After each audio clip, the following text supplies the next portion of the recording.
friends from Evita Cooking at the Rhythm of My Heart.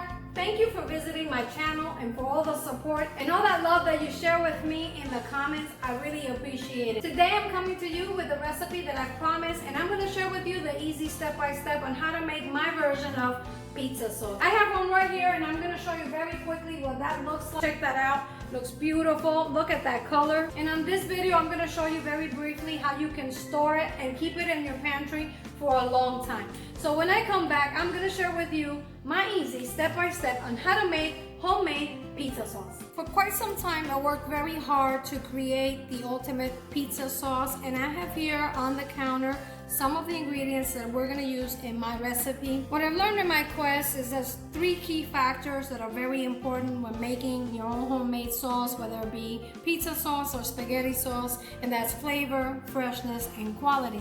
Keeping that in mind, when selecting the ingredients to make your sauce, you want to make sure that you keep your ingredients fresh. That said, starting with flavor, you want to choose ingredients that you like and that are pleasing to your palate, and you also want to maintain the perfect balance with all your ingredients so that they don't overpower each other. The next thing that you want to consider is freshness, and in that category, what I can tell you is that what I found is that you want to use good quality ingredients such as fresh herbs, fresh garlic, good quality olive oil. And that brings me to the subject of the tomatoes that we're going to use for the sauce. And although I make my own homemade canned tomatoes and crushed tomatoes, what I found in all the different tests that I've done making pizza sauce is that your best choice and option would always be your canned tomatoes. Reason for that, although these are lovely and we can find them especially this time of year as fresh as possible, the type of tomato that they use to make pizza sauce or spaghetti sauce is very specific, and those are the San Marzano tomatoes. And I have here a couple of cans that I used in the past, and I'm really happy with just about all of them, to be honest with you. For as long as it says San Marzano from Italy, you can't go wrong. Of course, it's gonna depend on your budget and also the quality of the end result that you're looking for. And for the freshness, that's gonna be highly impacted by the quality of the products that you use, such as the olive oil, the fresh minced garlic, and the herbs that you add to your sauce. The quality of your final product will vary greatly, and it will be based on the ingredients that you choose for your sauce. On the table I have some extra virgin olive oil, some freshly minced garlic. I have 2 types of oregano. I have Mexican fresh oregano, and I also have some Spanish oregano. Check that out. It smells really nice, so if you can get your hands on that, by all means use it for this recipe. And we're also going to need some dried oregano, and yes, we're going to be using both. The fresh oregano is one of the ingredients that we're going to use to counteract the acidity level or the pH on our tomatoes, as the dried oregano is a little bit more pungent, so you get a little bit more of the oregano flavor in your sauce. We're also going to need some salt, and I'm using pink Himalayan, some freshly ground black pepper, some red chili flakes, and of course we need a little bit of sugar also to counteract the acidity on our tomatoes. And I'm using organic cane sugar, but you can use any kind of sugar you want. Over here I have a couple of interesting ingredients, and those are anchovy fillets. Now, in my research and all these years of trying to figure out the best way to inject flavor to my pizza sauce, I realized that you can actually buy a pizza and add anchovies to your pizza. Well, I also discovered that if we add anchovies to our pizza sauce, that's also going to enhance the flavor. I'm going to be using the anchovy fillets, but you can also, if you can't find the fillets, you can buy the anchovy paste, and it usually comes in a tube. We do eat already quite a bit of acidic foods like oranges, lemons, and whatnot, but for some reason that seems to be a subject that we seem to touch quite a bit when it comes to making pizza sauce or spaghetti sauce. And to counteract some of that effect of the acidity, we're going to add to my recipe some baking soda, and the baking soda is going to act as a neutralizer, and the amount of baking soda that you use depends very greatly on the type of tomatoes that you use. So just keep that in mind, the tomatoes that you choose. If you decide to go with the homemade tomatoes or canned tomatoes, keep in mind that you're gonna have to cook them down longer. You're also gonna have to adjust the seasoning. The last ingredient that we're gonna need is gonna be some butter, and that's also going to work together with our baking soda to give us the final result of a much tastier, better quality pizza sauce. Stay tuned. When I come back, I'm gonna take you through this easy step-by-step on how to make my homemade pizza sauce. Start with your extra virgin olive oil. The pot's been preheating on medium-high heat. Next, we want to add our anchovies. This is optional, but I really do like the taste that the anchovies add to the sauce. Don't worry about the anchovies. They're gonna kind of melt and disappear into our sauce. Add our fresh oregano. And we want to allow these to cook for about 10 seconds or so. Next, we want to add our dried oregano. Give it a quick stir. Now we can add our fresh garlic. And you want your heat to be on medium-low for this because you don't want to burn your garlic. Garlic turns very bitter when it burns. Immediately after the garlic, we can add our red chili flakes, and this is optional. You can omit it if you like. Give it a quick stir. Next, we want to add our salt and black pepper. Give it a quick stir and allow these to marry and get to know each other well. Nice and fragrant. While these guys are getting friendly with each other, we can begin prepping our tomatoes. For the tomatoes, you want to crush them lightly, and how crushed you get them is going to depend on how chunky you want your pizza sauce. And I'm employing the best tools I have. I'm going to do that by hand. This is actually very therapeutic. It actually relieves some stress. Look at those beautiful tomatoes. And this is actually the difference between some MARZANO tomatoes and the homemade sauce.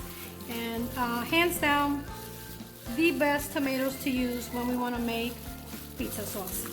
Once you get your tomatoes perfectly crushed into the desired consistency, I'm going to check on our garlic mixture.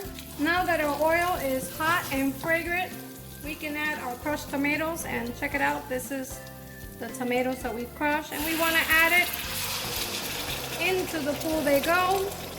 At this point, you want to raise your heat to medium-high, and you want to cook them until they come to temperature or to a simmer. Give it a stir, and they're getting very happy and friendly with each other. Look at that.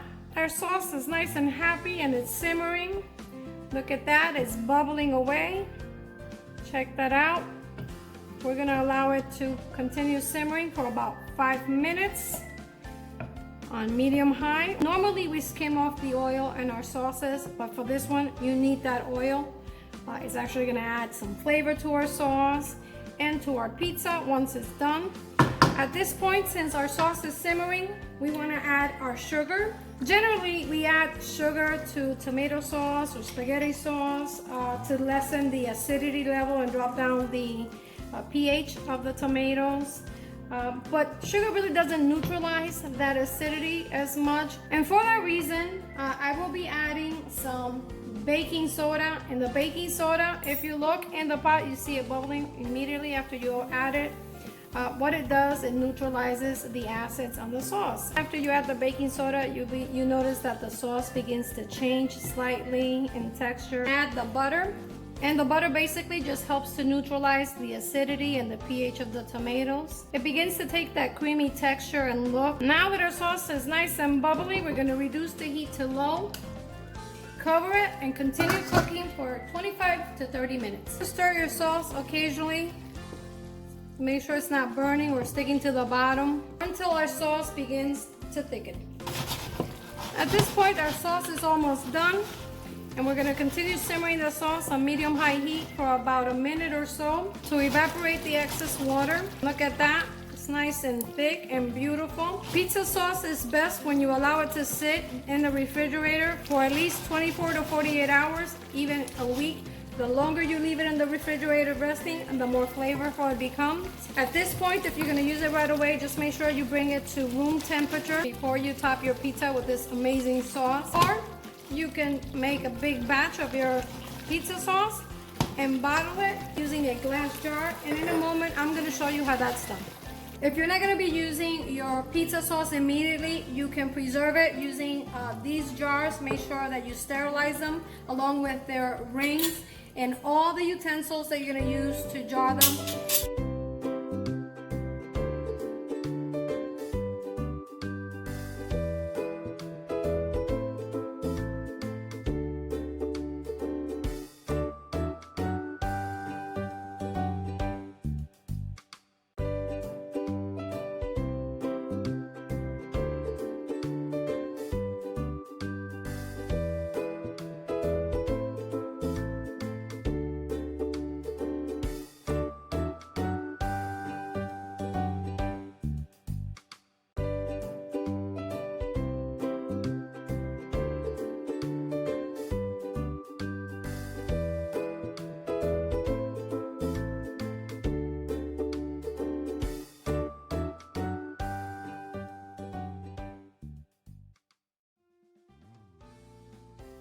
Well, you guys, as promised, there you have it, my version and my recipe for homemade pizza sauce. Check it out. It's absolutely beautiful. Take a look at that red color. It is gorgeous. And on this video, I covered very briefly how to store it and jar it. Just be sure you follow the directions on the packages for the glass jars. They're very specific, and if you follow the instructions, you're guaranteed to be successful at jarring and storing your foods successfully and safely at home.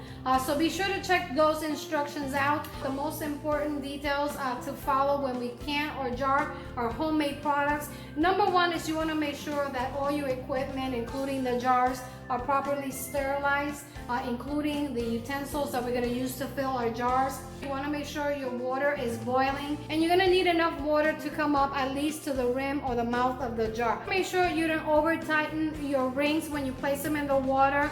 That's very important. That's going to keep your jars from popping or cracking in the water. Take all safety measures when we can and jar. Handle them carefully. They are going to be very hot, and using some mittens or gloves like you saw in the video, make sure that you tighten your jars. And at that point, what I like to do is I like to turn them upside down, and I usually wait for a few seconds just to see if there's any leaking coming out of the ring of the jar. If you don't see any of the sauce leaking from the jar, then you know that your jars were properly sealed. After I tightened them and I ran the leak-proof test, you saw how I placed my jars on top of some kitchen towels and covered it, and that method has proven to be very effective for me, because what you want is to allow the sauce or the content of your jars to come to room temperature, but you don't want to shock your jars. And depending on the temperature inside your house, that can happen too quickly. You want to make sure that you cool these down to room temperature slowly. Tucking them in the way I showed you on the video, it's gonna guarantee that that process is gonna be nice and slow. And you want to allow the jars to cool upside down overnight. Preserving and canning your own foods at home can be very rewarding. It saves you time and money, and I've been doing that for quite some time. And if you like this recipe, don't forget to subscribe to my channel. It's absolutely free. Give me a thumbs up, activate the notification bell to be notified when I upload more delicious recipes like this one. And until next time, I'm Evita, cooking at the rhythm of my heart. Buen provecho y hasta la próxima.